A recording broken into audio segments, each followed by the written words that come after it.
Lindol! Kapag merong lindol sa araw na ito, kunin ninyo ang bertud na bato na galing sa lindol sa lupa. Yan ang pinakamalakas na bertud sa pagsasabong at bertud sa pangkarisma.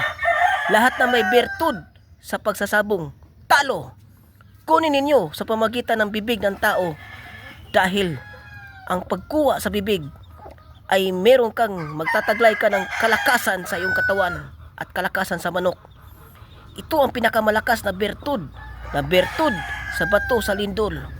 Kunin natin dahil pinakamalakas ka na kapag kinuha mo ito. Gusto niyo ba na pampaswerte sa negosyo sa tindahan? Ganito gagawin. Maghanap kayo ng isang malaking seashell. Kapag makakita kayo niyan, hanapin ninyo ang pinakailalim dahil merong isang perlas na seashell kagaya nito. Wow! Bihira lamang na magkaroon ng isang perlas na seashell na kagaya nito. Kapag makakita kayo niyan, isa itong tunay na bertud sa pagninegosyo. Kapag ikaw ay mangingisda na nagtitinda sa iyong tindahan, magkakaroon ka ng swerte. Mauubos ang iyong paninda dahil sa bertud na perlas sa seashell. Ganon katindi ang bertud na ito. Hanapin ninyo dahil merong bertud sa loob. Kapag makakita kayo ng isang tunay na bertud na bato sa loob ng saging, ganito gagawin kapag makakita kayo.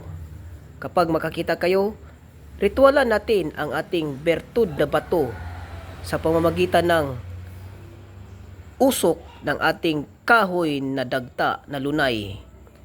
Ganito lang kasimple ang pagritual para mas lalong mapasa atin ang ating kalakasan sa bertud na bato.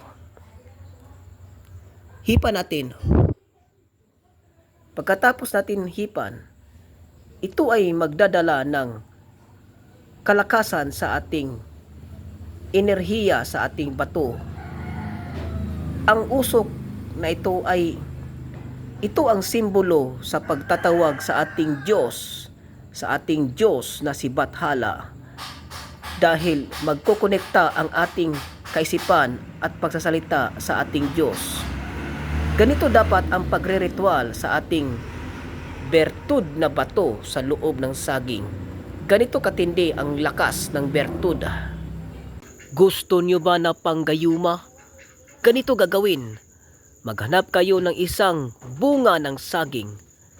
Pagdating ng alas 12 ng madaling araw, ganito gagawin. Pumunta kayo doon sa kasagingan.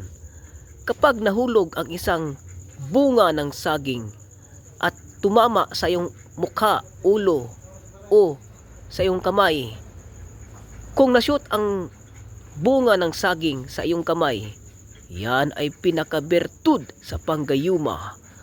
Magkakaroon ka ng swerte sa buhay. Ganun katindi ang bertud sa bunga ng saging. Huwag kalimutan mag-likes at mag-shares at mag-subscribes para laging updated sa mga bertud at anting-anting.